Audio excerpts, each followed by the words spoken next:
사람들은 끊임없이 염려 속에서 삶을 살아갑니다. 이러다 아프면 어떡하지? 이러다 다치면 어떡하지? 이러다 망하면 어떡하지?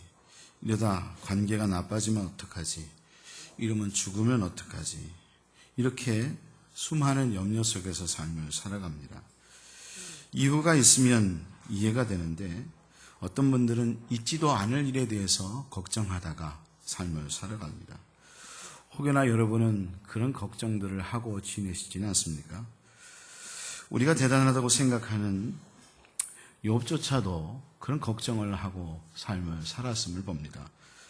욥이 그의 아들이 죽고 재산을 다 잃었을 때 뭐라고 말하는가 하면 욥기 3장 25절 말씀에 내가 두려워하는 것이 내게 임하고 내가 무서워하는 것이 내 몸에 미쳤구나. 그렇게 말을 하고 있는데 평상시 욥이 그런 생각을 가지고 인생을 살았다는 겁니다. 하나님 앞에 그렇게 신실하고 믿음이 있다고 생각하는 욥조차도 내 자녀가 혹시 죽으면 어떡하지? 혹시 갑자기 망하게 되면 어떡하지? 실제로 그렇게 생각했던 것이 갑자기 자기에게 찾아오게 됐다라고 하는 거죠. 그리고 사단은 우리에게 그런 염려와 걱정을 가지게 되면 그런 비슷한 경험들을 우리에게 가져다 줍니다. 사단이 우리에게 그런 것들을 가져다 주고 또 하나님께서 그런 것들을 때로 허락하시기도 합니다. 그러면 그런 염려가 생기게 된다. 그러면 우리가 그런 염려가 생기고 그때로 그런 일들이 우리에게 닥쳐올 때에 우리는 과연 어떻게 해야 될 것인가 라고 하는 거죠. 우리는 그런 염려들의 종류를 가지고 생각을 해보아야 합니다. 하나님께서 때로 그런 마음을 던져주실 때도 있어요. 그런 사건들을 허락하실 때도 있어요. 그렇다면 하나님께서 왜 그런 것들을 뜬금없이 생각나게 하시고 염려되게 하셨을까? 또는 여러분 꿈 잘 꾸시죠? 저도 꿈을 많이 꿔요. 생각이 많은가 봐요. 생각이 많으면 꿈도 많다 그런 말씀이 있는데 생각이 참 많은가 봐요. 그래서 저도 꿈을 많이 꾸는데 실제로 꿈 중에서도 보면 현몽이 있어요. 하나님께서 어떤 꿈은 하나님께서 친히 우리에게 어떤 것을 가르쳐 주시기 위해서 허락하는 경우들도 있음을 보게 됩니다. 그랬을 때 과연 우리는 그런 것들이 주어질 때에 어떻게 해야 될 것인가? 정말 그러한가? 정말 그러한가? 그리고 왜 그러한가? 그럼 이것을 어떻게 해결할 수 있을까? 그렇게 생각해보고 또한 그렇다면 하나님은 지금 이걸 통해서 나에게 뭐라고 말씀하시는가? 사실은 꿈조차도 우리에게 그런 것들을 보여주시는 것은 우리에게 기도하라고 보여주시는 거거든요. 먼저 그런 것들을 허락하셔서 보게 하시는 것은 너 기도해. 그런 일이 있을 거야. 기도하란 말이야. 어떤 사람은 죽는 꿈을 꿨는데 진짜 죽는 게 아니라 그런 상황이 생길 거니까 너 기도해. 가정에 어려움이 있으니까 기도해. 하고 우리에게 기도하도록 하나님께서 우리에게 대처할 수 있는 그런 시간을 주시기 위해서 그런 것들을 허락해 주시는데 우리에게 그런 일들이 있을 때 하나님은 과연 그러면 나에게 뭘 원하시는 걸까? 뭘 하라고 하는 걸까? 그리고 그런 상황이 생기게 되면 그것으로 끝나서는 안 되고 분명히 앞에도 이야기한 것처럼 하나님 앞에 기도하면서 하나님 어떻게 이것을 풀어가고 또 어떻게 하기를 원하시고 또 그리고 하나님의 사람은 어떻게 해야겠죠 하고 기도해야겠죠. 그리고 또한 그것으로 끝나서는 안 되고 우리가 그런 상황 속에서 하나님의 말씀을 생각하는 삶을 살아야 하는 겁니다. 그럼 하나님은 뭐라고 나에게 말씀하셨는가? 하나님이 나에게 뭐라고 약속했지? 뭐라고 말씀하고 계시지? 성경 말씀은 그런 상황에서 어떻게 하라고 말씀하고 있는가? 그것을 살펴볼 수 있는 사람이 되어야 하는 거죠. 예를 들어서 40대가 50대가 되면 40대 50대가 되면 항상 거치고 넘어가는 게 있습니다. 그게 뭐냐면 건강에 대한 염려입니다. 건강 염려증이라는 것들을 다 하게 됩니다. 제가 보니까 실제로 그렇더라고요. 모든 성도들이 남자들도 그래요. 남자들도 이렇게 양육반하고 뭐 이런 거 하다 보면 깨닫게 되는 것이 그 나이가 되면 건강에 대한 두려움을 갖게 되는 것 같아요. 그래서 여러분 건강 그 의료보험에서 나오는 그 건강검진들 남자들 잘 안 하잖아요. 왜 잘 안 하는 거죠? 혹여나 그거 했다가 뭐라도 생기면 어떡하지? 뭐 이런 마음이 막 들면서 두려운 마음 때문에 사실 남자들이 여자들보다 더 겁이 많은가 봐요. 남자들은 오히려 그거 잘 못해요. 근데 왜 그러냐면 진짜 염려가 되기 때문이거든요. 혹여나 그것 하다가 와서 나타나서 치료받으면 더 좋은데 굳이 안 해서 오히려 참 남자들이 바보다 그런 생각이 들게 되는데 어찌됐건 간에 그 나이가 되면 40대를 넘어가고 50대를 넘어가게 되면 건강에 대한 염려를 하게 됩니다. 저도 예외가 없었어요. 저도 적어도 목사라고 뭐 다를까요? 예? 저도 똑같이 겪을 거 다 겪고 넘어가는데 한 40대 후반쯤인가요? 갑자기 그 해가 되니까 갑자기 내가 많이 아프지 않을까? 뭐 이런 마음이 들더라고요. 혹여나 내가 죽으면 내 가족들은 어떻게 되지? 막 이런 염려가 막 생기더라고요. 뜬금없이 생각들이 이렇게 막 스쳐 지나가요. 그런 생각을 여러분 스쳐 지나가는 생각을 제가 어쩔 수 없잖아요. 그런 생각이 들 때 혹여나 나도 그런 일이 생기면 어떡하지? 그런 생각이 있을 때 그때 제게 붙잡았던 말씀이 있는데 그 말씀이 무엇인가 하면 시편 54편 4절의 말씀입니다. 그의 하나님이 저에게 주신 올해의 말씀이 바로 그 말씀이었어요. 하나님은 나를 돕는 이시며 주께서는 내 생명을 붙들어 주시는 이시니이다. 할렐루야. 하나님께서 그 해에 제가 그걸 걱정할 걸 아시고 친히 먼저 하나님 말씀 주셔서 전 참 감사하는 게 올해의 말씀이요. 꼭 어떤 그런 점쟁이처럼 그게 아니라 그러기 때문에 네가 어떻게 살아야 될까를 가르쳐 주세요. 그래서 참 그 말씀이 저는 좋아요. 그래서 그때의 그 해에 이 말씀이 저에게 얼마나 큰 위로가 되고 힘이 됐는지 몰라요. 그런 두려움이 있을 때마다 주께서 내 생명을 붙들어 주시는 이다. 아프다고 죽는 게 아니거든요. 병났다고 죽는 게 아니거든요. 하나님 내 생명을 붙들어 준다면 나는 큰일 날 일 없다. 그 말씀이 저에게 얼마나 힘이 되고 위로가 되는지 모릅니다. 여러분 우리가 그런 상황이 있을 때마다 분명히 염려가 되죠. 염려하지 말라고 제가 말씀 못 드리겠어요. 왜 생각이 막 스쳐 지나가니까. 나도 생각하지 못하는 순간 쑥 생각이 치고 들어오는데 어떻게 하겠어요. 그럴 때에 우리가 생각해보고 정말 그러할까 생각해보고 하나님의 뜻을 묻고 그런가 하면 그 순간에 기도하고 하나님께서 나에게 주시는 말씀은 무엇인가. 만약 하나님께서 그것을 허락하셨다면 나는 그것을 달게 받겠다. 여러분 죽을 사람은 죽어야 되는 거거든요. 하나님이 죽으라고 하는 죽어야 되는 하나님께서 허락하신 사람은 죽어야 되는 거예요. 그러면 하나님 앞에 기쁨으로 그렇게 내가 아름답게 생활을 마감하겠다. 히스기야가 죽지 않겠다고 여러분 버티다가 오히려 므낫세라고 하는 아들 남으로 인해서 이스라엘이 유다가 엉망진창이 되는 결과를 가지게 됐잖아요. 그러니까 우리는 하나님이 뭐라고 말씀하시는가 그 음성을 들으면서 말씀 앞에 설 수 있는 믿음의 사람이 될 수 있기를 원합니다. 그런데 보면 실제로 앞에도 이야기한 것처럼 그런 경우에 아픈 사람이 있습니다. 망하는 사람들이 있습니다. 힘든 경험을 하는 사람들이 있습니다. 그런가 하면 관계가 나빠지고 힘들어하는 사람들이 있습니다. 그렇다면 그런 경우에 우리는 어떤 태도를 취해야 할 것인가? 분명히 무슨 이유가 있기에 그런 일들을 하나님께서 허락하셨음을 믿고 회복해 주실 것이다. 분명히 하나님께서 허락하셨다면 회복해 주실 것이다 라고 하는 사실을 생각하면서 하나님을 바라보는 믿음을 가지고 인생을 살아가야 한다는 거죠. 그러면 먼저 우리가 흔들리지 말고 그리고 굳건함을 가져야 될 이유는 뭐냐. 그런 상황이 하나님께서 허락하실 수도 있고 안 허락하실 수도 있지만 분명한 것은 그 모든 것들이 다 하나님의 손 안에 달려있기 때문이라는 것입니다. 그 모든 것들을 하나님께서 허락하신 것이고 일어나는 일들조차도 하나님의 허락 안에 있는 것이기 때문이다 라고 하는 거죠. 여러분 오늘의 본문은 우리에게 그것을 아주 정확하게 가르쳐 주고 있는데요. 하나님께서는 이스라엘 백성이 시딤에서 바알에게 제사를 드리고 음행을 행한 죄를 짓고 연병이 든 후에 인구조사를 하라고 합니다.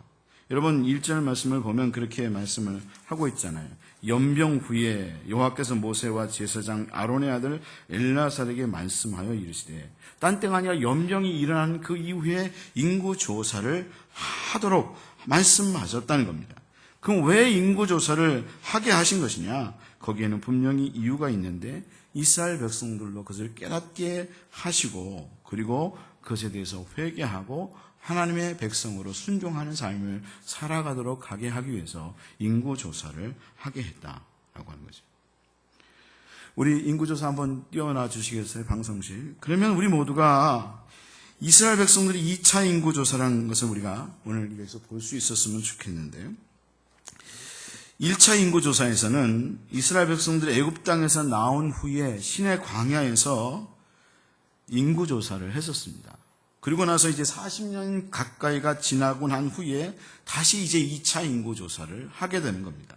근데 여기 말씀을 보게 되면 이 인구조사를 정리를 한 개를 보게 되면 1차 인구조사, 2차 인구조사를 비교해 보면 어떤 족속은 늘어났어요. 그런가 하면 어떤 족속은 줄어들었어요. 여러분 유다나 이사갈, 스불론 같은 건 다 늘어났거든요. 여러분 여기 그 스크린에도 보이시죠? 여기도 보이시지만 그런가 하면 어떤 족속은 줄어들었단 말이에요. 그런가 하면 진영별로 보게 되면 진영별로 세 지파씩 이렇게 묶어서 동서남북으로 진을 치게 했는데 어떤 진영은 한 지파가 줄고 그런가 하면 또 어떤 지파도 줄고 이렇게 모든 지파가 늘어난 지파도 있는가 하면 줄어든 지파도 있는데 오늘 본문을 여기 보게 되면 유다, 이스라엘, 스불론 지파는 모두 다 증가하고 있다라고 하는 걸 본다는 거죠. 그리고 가장 많이 준 지파는 시므온 지파고요. 시므온 지파는 59,300명이었는데 22,200명으로 줄었죠. 그런가 하면 어느 지파가 가장 많은가 하면 유다 지파가 가장 많은 인구수를 갖고 있음을 보게 된다라고 하는 거죠. 그런데 우리가 앞서서 말씀한 것처럼 우리가 생각을 해보면 사실 가장 많이 줄어야 될 지파는 어떤 지파인가 하면 유다 지파와 이사갈과 스불론 지파입니다. 원래 우리가 생각하는 사고, 우리가 생각할 때 보통 이런 어떤 원인이 있으면 이런 결과가 나올 거야. 그런 생각들을 보통 하게 되잖아요. 그랬을 때 가장 많이 줄어야 될 지파는 유다와 이사갈과 스불론이라고 하는 지파여야 한다는 거예요. 왜냐하면 가장 그 광야를 지나갈 때 가장 앞서서 가장 먼저 제사장 뒤로 가장 먼저 가게 되는 지파가 유다, 이사갈, 스불론 지파였다는 거예요. 여러분 전쟁에서도 여러분 그렇잖아요. 어떤 사람들이 가장 위험해요? 여러분 아들들 군대 보낼 때 군대 보낼 걱정 많이 하시죠. 근데 전방 간다 그러면 걱정 진짜 많이 하잖아요. 왜냐하면 총알 바지다. 걔네들은 전쟁 나면 제일 먼저 죽는다. 그렇게 생각할 수 있단 말이에요. 그렇잖아요. 근데 유다와 이사갈과 스불론이 어떻게 보면 전쟁에 나갈 때 가장 먼저 광야에서도 가장 먼저 앞서서 진행했고 그리고 가나안 땅에 들어가서 전쟁을 벌일 때도 유다 지파가 가장 먼저 제일 먼저 앞서서 전쟁터에 나간 지파였다는 거예요. 근데 성경을 보게 되면 그러면 가장 어느 지파가 가장 많이 늘었고 가장 많이 줄었느냐 생각해 보면 우리가 생각하는 대로 말하면 유다, 이사갈, 스불론은 줄어야 된다고 생각을 하는데 오히려 그렇지 않고 모든 지파가 거기는 늘어났다라고 하는 거죠. 여러분 싸움을 통해서 죽을 위기에 있을 수 있습니다. 그리고 실제로 많은 사람들이 가장 먼저 앞서면 가장 많이 죽습니다. 그런가 하면 아프면 죽을 수 있습니다. 근데 우리가 알 수 있는 것은 싸운다고 해서 다 죽는다는 건 아니에요. 아플 수 있지만 암에 걸려 죽을 수 있는 상황이 있지만 그렇다고 다 죽는 건 아니라는 것입니다. 사업이 힘들다고 다 끝나는 게 아니라는 것입니다. 왜냐하면 우리의 삶의 결과는 하나님의 손 아래에 있기 때문입니다. 우리는 이것을 믿어야 한다는 겁니다. 세상은 통계를 믿죠. 세상은 통계를 믿고 그렇기 때문에 A라고 하는 원인을 가지게 되면 B라고 하는 결과를 가지니까 우리는 이렇게 살아야 돼 그렇게 얘기를 하지만 분명히 우리도 그것을 따라야 하겠지만 그럼에도 불구하고 우리는 그것보다 우선해야 되는 게 무엇이냐 하면 우리의 손은 하나님 안에 달려있는 것이다. 그러니까 우리는 하나님을 믿고 하나님의 말씀에 순종하는 삶을 살아가야 한다. 믿음으로 나아가는 자가 되어야 한다라고 하는 사실을 생각해야 된다는 거죠. 유다 지파가 그런 경험을 했고요. 그런가 하면 여호수아와 갈렙이 그런 믿음으로 살아갔다는 것입니다. 그래서 다른 사람들은 다 죽었지만 여러분 모든 사람들은 살아야 된다고 생각을 하고 절대로 못 올라가겠다고 가나안 땅에 못 가겠다고 했던 사람들은 다 죽었지만 그럼에도 여호수아와 갈렙은 그들은 우리 밥이라고 이야기했던 하나님 말씀에 순종해서 하나님께서 살리면 사는 거고 죽이면 죽는 거다. 우리의 손은 우리의 모든 것은 생명은 다 하나님께 달린 거니까 믿음으로 가는 거다 하고 믿음으로 사는 사람들은 가나안 땅에 들어가게 되었다라고 하는 거죠. 여러분 우리가 그렇잖아요. 전쟁터에서 총알이 빗발치는 곳에서도 하나님이 살리시면 사는 겁니다. 죽이면 죽는 겁니다. 여러분 그렇잖아요. 여러분 지금까지 살아오셨는데 여기 나이 많이 드신 권사님들, 다비다 권사님들 앉아 계신데 여러분 일제시대도 경험하고 6.25도 전쟁도 경험하고 여러분 또 전염병도 수없이 돌면서 그 수없는 그런 때를 여러분 경험하고 살았는데 그래도 여러분 살아남아 있잖아요. 누구의 은혜예요? 하나님의 은혜인 거죠. 하나님이 살려놓으셨으니까 산 거잖아요. 그러니까 우리는 그런 믿음을 가지고 삶을 살아야 된다는 거예요. 우리의 삶은 하나님의 손 안에 있는 거다. 그러면 참으로 하늘에 있는 참새도 하나님께서 떨어뜨리지 않으면 떨어지지 않는다라고 하는 믿음을 가지면 우리가 염려할 상황에도 염려하지 않고 여러분 흔들릴 상황에도 흔들리지 않고 하나님께서 데려가시면 데려가는 거지.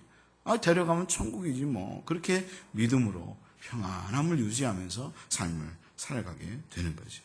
여러분 우리가 때로 그런 어려움들이 우리에게 있을 수 있습니다. 때로 흔들리고 요동할 때가 있는데 여러분 그럴 때마다 우리의 모든 것들은 하나님의 손 안에 있는 거다. 그 믿음을 가지고 여러분 다시금 일어날 수 있는 봉황의교회 성도들 다 될 수 있기를 주님의 이름으로 축원합니다. 그래서 보면 참으로 어려운 상황에도 보면 흔들리지 않는 분들이 있어요.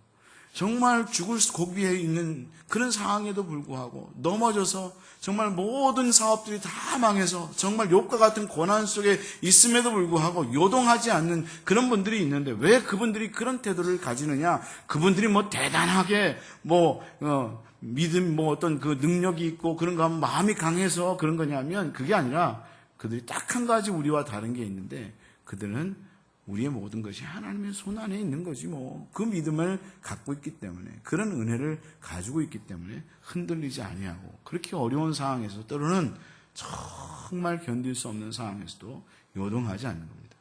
여러분 하나님이 붙잡아 주시면요 요동하지 않아요. 흔들리지 않아요.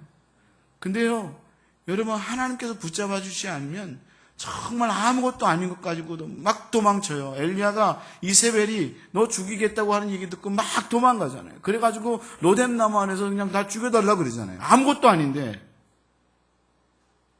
그러니까 그런 때에 우리는 하나님께 우리 자신을 맡기고 하나님 안에 하나님의 손 안에 있습니다. 하나님의 손 안에 우리 자신을 맡기겠습니다 하고 여러분 성령께서 우리의 마음을 주장해 주시라고 기도할 수 있는 봉황의교회 성도들 다 될 수 있기를 주님의 이름으로 축원합니다. 그래서 당장 내일 죽는 한이 있어도 사과나무 한 그루를 심을 수 있는 그런 믿음의 사람이 될 수 있어야겠어요. 여러분 우리 봉황의교회 성도들이 그렇게 다시금 일어날 수 있는 봉황의교회 성도들 다 될 수 있기를 주님의 이름으로 축원합니다. 하지만 분명한 것이 하나 있는데 일어나지 못하고 끝나는 게 있다는 겁니다. 하나님의 심판이 있는 게 있다는 겁니다. 바로 하나님께 대한 불순종이라는 겁니다. 죄를 짓는 것에 대한 분명한 결과는 있다는 것입니다. 바로 오늘의 본문이 기록한 의도가 거기에 있는 것입니다. 오늘의 인구조사가 말씀해 주는 것이 바로 그것입니다. 이스라엘 백성들의 지은 죄의 결과가 어떠한가라는 사실을 말해 주는 것입니다. 인구조사 뒤에 그들이 그런 결과를 갖게 된 것은 바로 하나님 앞에 죄를 짓고 불순종했기 때문이라는 것입니다. 바로 그것이 9절부터 11절 말씀인데요. 르우벤 자손의 숫자가 줄게 된 원인을 9절부터 11절 말씀에 말씀해 주고 있습니다. 우리 다시 한번 읽겠습니다. 9절부터 11절 시작. 엘리압의 아들은 누무엘과 다단과 아비람이라. 이 다단과 아비람은 온 회중 가운데서 부름을 받은 자들이니 고라의 무리에 들어가서 모세와 아론을 거슬려 여호와께 반역할 때에 땅이 그 입을 벌려서 그 무리와 고라를 삼킴에 그들이 죽었고 당시에 불이 250명을 삼켜 징표가 되게 하였으나 고라의 아들들은 죽지 아니하였더라. 이 르우벤 자손을 5절 이하에 말하면서 왜 르우벤 자손이 종족이 줄게 되었는가 그 이유를 오늘 말해주는 거예요. 그런가 하면 그 61절 말씀에도 보면 나답과 아비후는 다른 불을 여호와 앞에 들이다가 죽었더라. 그렇게 이야기하고 있고요. 63절부터 65절까지의 말씀을 보면 왜 모든 사람들이 죽게 되고 그리고 여호수아와 갈렙만 남게 되었는가? 바로 그들은 그 이유는 그들이 하나님 앞에 범죄하고 하나님 앞에 불순종했기 때문이다라는 사실을 이야기해주고 있다라고 하는 거죠. 그리고 오늘 우리가 우리 이 인구조사표를 보는 것처럼 시므온 족속이 59,300명에서 22,200명으로 줄게 된 가장 중요한 이유가 바로 음행을 하고 바알에게 제사를 드리고 음행을 하게 된 죄의 결과였다라는 사실을 말해주면서 너희들은 죄를 지으면 안 된다. 결국 다른 건 모르겠지만 죄에 대한 결과는 대가는 분명하다. 하나님의 말씀에 대하여 순종하는 삶을 너희가 살아야 될 이유가 바로 거기에 있는 것이다. 그럼 로마서 6장 23절 말씀에 죄의 삭은 사망이요 그리고 한 번 죽는 것은 사람에게 정하신 것이요 그 후에는 심판이 있으리니 그렇게 말씀을 하고 있잖아요. 분명하게 하나님께서 우리에게 말씀하고 있는 것은 다른 건 모르겠다. 그러나 너가 잘 되려고 하면 죄를 지으면 안 된다. 너희가 불순종하면 안 된다. 그리고 너희 후손이 잘 되려면 너가 하나님 앞에 죄를 짓지 말고 성령의 음성을 듣는 삶을 살아야 한다. 여러분 자신이 잘 되는 것뿐만 아니라 여러분의 후손들이 잘 되기를 원하시죠? 그러면 죄를 짓지 말라는 겁니다. 성령의 음성에 대해서 순종해야 한다는 겁니다. 여러분의 후손이 잘 되려고 돈 많이 모으려고 하는 것도 중요하겠지만 여러분 좋은 자리를 얻게 해주려고 막 가서 로비하고 그것도 필요하겠지만 그것보다 더 중요한 것은 여러분이 하나님 앞에 죄를 짓지 말고 불순종하지 말아야 한다. 여러분의 자녀를 정말 사랑한다면 여러분 죄를 짓지 마십시오. 성령의 음성에 대해서 순종하십시오. 여러분 우리가 그런 말 있잖아요. 너도 네 자녀 있지 않냐? 자녀 있어요. 그렇죠? 자녀 있으면 우리가 주의해야 돼요. 하나님의 말씀에 순종하고 성령의 감동에 대해서 순종하는 삶을 살아가야 하는 거예요. 여러분 우리가 항상 성령께서 우리에게 감동하십니다. 성령 우리에게 분명히 감동하시거든요. 너 그러지 마라. 그러면 안 된다. 여러분 그 성령의 때로는 그게 정말 듣기 싫은 소리일 수 있지만 그럴 때 여러분 성령의 음성을 듣고 순종함으로 하나님 앞에 나아갈 수 있는 믿음의 사람들이 될 수 있길 원합니다. 그런데 참으로 감사한 것이 있습니다. 하나님의 은혜가 우리에게 있습니다. 만약 이스라엘 백성들처럼 죄의 싹스를 우리가 받았다면 예 없이 우리도 다 심판을 받았을 것입니다. 한 사람도 예 없이 이 자리에 남을 사람이 없고 다 심판을 받아 결국에는 다 지옥 갈 수밖에 없는 그런 운명을 가지고 있는 사람들이다 라고 하는 거죠. 그런데 바로 그런 우리들에게 하나님께서 은혜를 베풀어 주셔서 예수님을 이 땅에 보내주시고 바로 우리로 심판을 받지 않도록 십자가에 달려 죽으셨다는 거죠. 그를 믿는 자는 구원을 받고 그리고 하나님의 자녀가 되고 살아갈 수 있도록 그리고 천국을 유업으로 받을 수 있도록 은혜를 베풀어 주셨다는 것입니다. 우리는 그런 은혜 속에서 삶을 살아가는 자들이라는 것입니다. 그리고 오늘의 말씀이 또한 우리에게 말씀해 주는 것이 바로 그것입니다. 오늘의 본문에도 보면 그 은혜의 소망을 보여주는 말씀이 있습니다. 그것이 뭐냐면 바로 11절 말씀입니다. 저는 이 11절 말씀이 오늘의 본문의 핵심 구절이라고 생각합니다. 11절 말씀을 같이 한번 읽겠습니다. 11절 같이 읽습니다. 시작.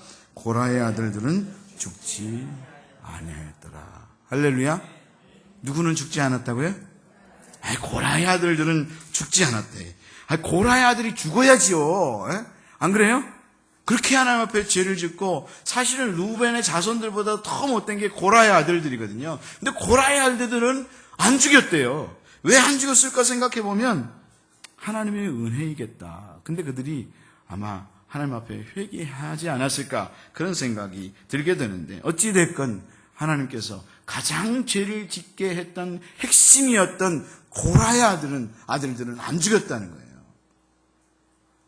근데 우리가 생각하면 죽어야지 생각하는데 그러면 우리도 죽어야 돼요. 우리도 다 죽일 놈들이야. 욕해서 죄송하지만 죽일 년들이에요. 년놈들이지 뭐. 그렇잖아요. 근데 하나님 우리를 살려주셨다. 이게 은혜라는. 근데 더더욱 은혜인 게요. 참 감사한 게 그의 후손들에게서 누가 나왔는가를 생각하면 말씀을 보게 되면 정말 은혜인 거예요. 이 고라의 자손에서 누가 나왔냐면 사무엘이 나와요. 은혜 안 되세요? 저는 은혜가 돼요.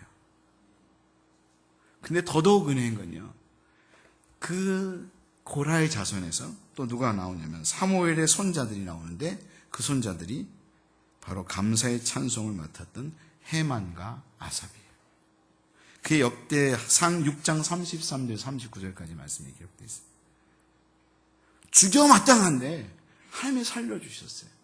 근데 죽여 마땅한 자를 살려주신 것으로 끝난 게 아니라, 정말 그 다음부터는 우리가 쳐다도 안 봐야 되잖아요. 그 가문은 정말 더러운 이 집안 때문에 우리가 다 멸망하고 멸족돼서 쳐다도 안 봐야 될 그런 정말 집안에서 하나님, 바로 예수 그리스도를 상징하는 사무엘이 나왔고, 그의 또 자손들, 손자들에게 하나님을 찬송하고 감사와 찬송을 맡는 헤만과 아삽이 그의 집안에서 나왔다는 거예요. 그래서 은혜라고 하는 거죠.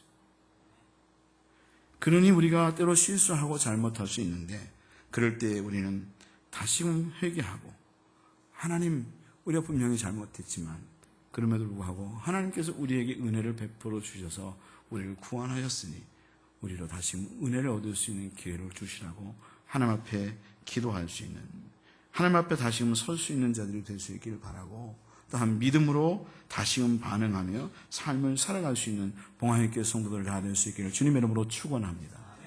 여러분이 하나님 앞에 은혜를 받은 사람들이에요. 그럼 어떻게 삶을 살아야 되는가?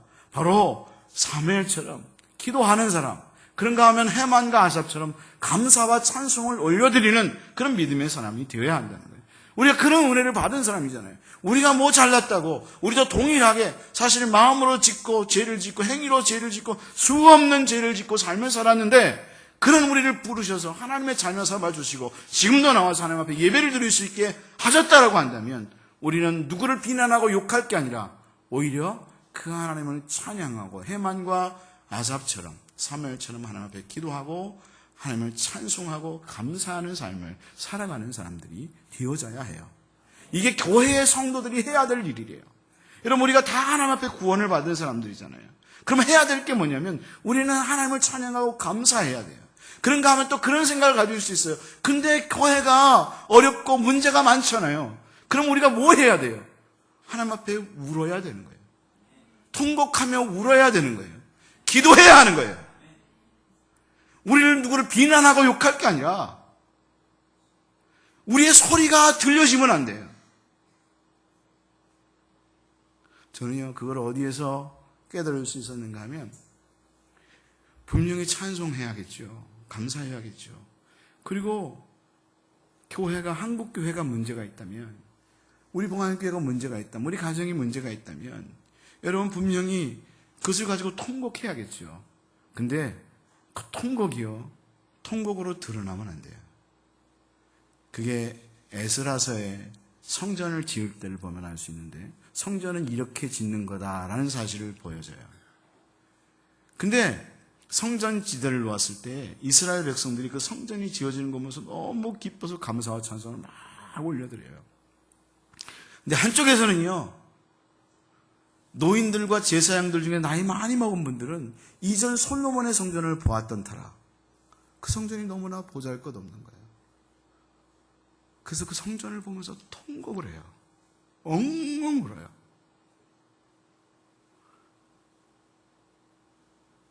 한국의 교회를 보면 통곡할 게 얼마나 많은지 몰라요. 여러분 말대로 봉황교회를 보면 말할 게 진짜 많죠.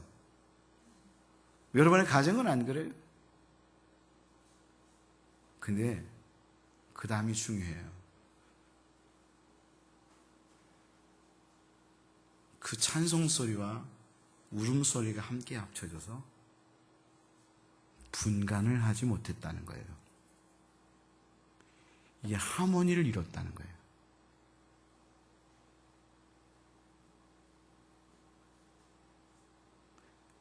들을 귀 있는 자는 들을지어다.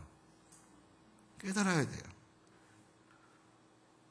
감사 찬송해야겠죠. 울고 울어야겠죠.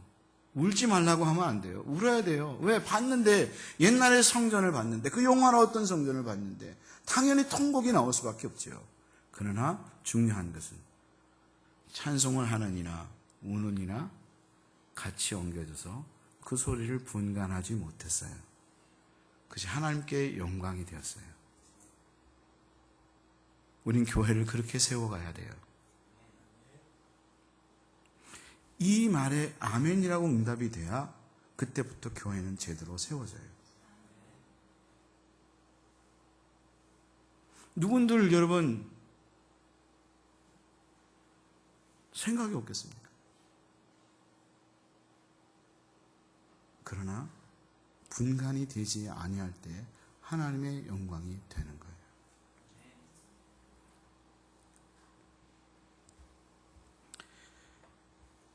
우리는 사실은 어떻게 보면 감사와 찬송할 게 밖에 없는 존재들이죠. 우리 뭘 말하겠습니까? 살아있는 것 자체만도 은혜인데, 오늘도 우리가 이렇게 나와 예배 드릴 수 있는 것만도 은혜인데, 이 봉화행교회가 있다는 것만도 은혜인데, 우리는 감사와 찬송을 드리고, 만약 그렇지 못하다면 하나님 앞에 통곡함으로 누구를 비난하고 누구를 책망할 게 아니라 그냥 하나님 앞에 통곡함으로 기도함으로 올려드리는 그 진짜 하나님 앞에 제사가 되어지는 그런 믿음의 사람들이 되어져야 하겠습니다. 사단은 우리에게 끊임없이 말을 합니다. 다 끝났다, 그렇게 말을 합니다. 그럴 때 하나님은 말씀합니다. 아니다, 끝나지 않았다. 우리 모두가 예수 그리스도를 굳게 잡고 다시금 믿음으로 반응하며 나아가라고 하나님 말씀을 하십니다. 우리에게 영향을 주는 생각에는 사단의 생각도 있고 마음의 생각도 있고 성령의 생각도 있습니다. 우리는 성령의 생각을 따르는 자가 되어야 합니다. 성령의 생각을 따르는 자는 종국적으로 하나님의 나라를 얻기 때문입니다. 히브리서 기자가 우리에게 말씀하는 것이 바로 이것입니다. 바로 오늘의 본문을 가지고 말씀하는 것이 그런 것입니다. 그러므로 성령이 이르신 바와 같이 오늘 너희가 그의 음성을 듣거든 광야에서 시험하던 날에 거역하던 것 같이 너희의 마음을 완고하게 하지 말라. 성령의 음성을 듣고 믿음으로 반응하라. 우리 모두가 성령의 음성을 듣고 믿음으로 반응하고 순종할 수 있는 믿음의 사람들이 될 수 있기를 바랍니다. 그러면 52절에서 55절의 말씀처럼, 그런 건 65절의 말씀처럼 가나안 땅을 기업으로 나눠받게 되는 축복을 얻게 되고, 여분네 아들 갈렙과 눈의 아들 여호수아처럼 그 땅을 기업으로 얻게 되는 축복을 가지게 되는 것입니다. 우리 모두가 그런 은혜를 누릴 수 있는 믿음의 사람이 되십시다. 이 표가 우리에게 말씀해 주잖아요. 성경 우리가 괜히 봅니까? 성경에서 이미 다 말씀해 주고 있습니다. 너희들이 그렇게 성령의 음성에 반응함으로 너 자신뿐만 아니라 너희 후손들도 축복을 누리는 삶을 살게 만들어라. 우리 봉화교회 성도들이 그런 은혜를 누리고 또한 후손들에게 그것을 전해줄 수 있는 봉화교회 성도들이 다 될 수 있기를 주님의 이름으로 축원합니다. 우리 같이 통성으로 기도했으면 좋겠습니다. 말씀을 생각하면서 성령께서 말씀하시는 음성을 듣고 믿음으로 반응하는 자들이 되게 해 주시라고, 우리가 은혜 속에서 사는데 진짜 은혜로 알고 그 은혜에 반응해서 감사하고 찬송하는 사람이 되게 해 주시라고 우리 같이 통성으로 기도했으면 좋겠습니다. 기도하겠습니다. 할렐루야. 하나님 아버지 감사합니다. 오늘도 우리에게 말씀하시는 음성을